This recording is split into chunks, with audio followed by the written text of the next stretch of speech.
The dead cliffs for Trials of the Nine is actually quite balanced for both sides.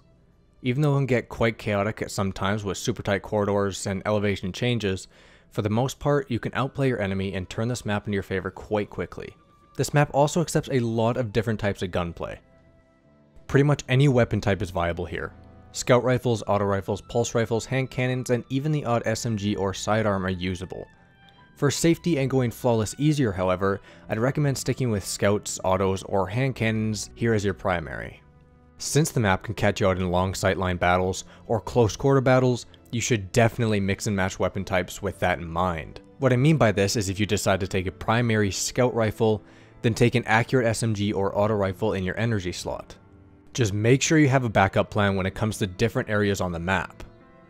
As for power weapons, rockets are unbelievable here, but you can easily make fusion rifles and shotguns work as well.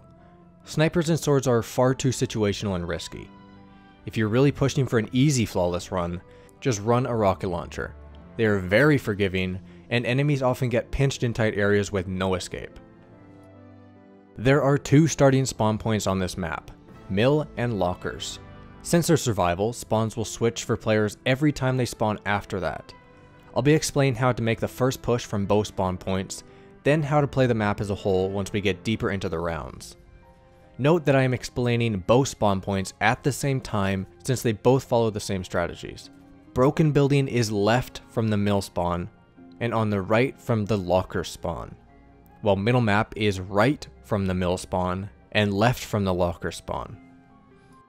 There really isn't a wrong way to push on this map as long as you do it as a team. As soon as you start splitting up, it's hard to get back together if a teammate needs help. There's no clear-cut middle pathway to get from one half to the other. If your team pushes towards the broken building on the edge of the map, just be careful of enemies peeking and looking for picks on you. If you're pushing from mill, you should just beat them to the left side of the map if you go there once you spawn in. From the broken building, you have lots of sightlines. Enemies will either be waiting near their spawn area or making an attempt to get behind you. It's at this point in the game where you need to start looking for picks. Remember how deadly team shotting is, and you'll be able to whittle the enemies down quickly. Don't grow impatient and start rushing them, this map punishes you for that. Just keep control of the building and watch all your angles. If you see lots of red on your radar coming from a certain way, then move away as a team and reposition for their push. Keep playing around them and looking for picks.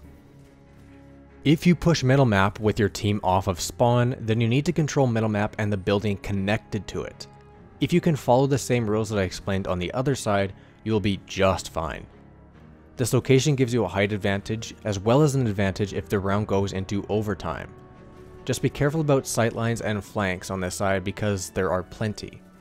There are 4 main ways for enemies to access your location, so as long as you keep an eye on your minimap and zone them away from your position, you'll get kills as they feel the need to peek or push you. Once you start getting deeper into a round, things get more hectic and you won't be able to lock down a position anymore with how people spawn. The main thing to keep in mind is that staying as a team is very important. That being said, sending a teammate to flank is extremely smart as well. If the rest of your team has enemies occupied, nothing will crush your enemy more than being shot or even supered from the side. This map gives a significant advantage to teams who can keep pulling off successful flanks, since their only options are to run into close quarters or running into the rest of your team. If you decide to flank, don't force it. If they see you coming, just back down and either look for another path to get them from, or head back to your team. The last thing to help you get flawless is to play around power ammo. Power ammo on this map can easily win around with how it's laid out. If you can land a rocket into an enemy's position, they will die or have no choice but to scatter. Those are the best strategies to get flawless on the dead cliffs. Sure, there are a ton more ways or strategies to get it flawless, but this is what I found as being the most successful, reliable, and consistent. If you have any other tips for people, make sure to leave a comment with tips you've used. Thank you for watching, and I'll see you again soon.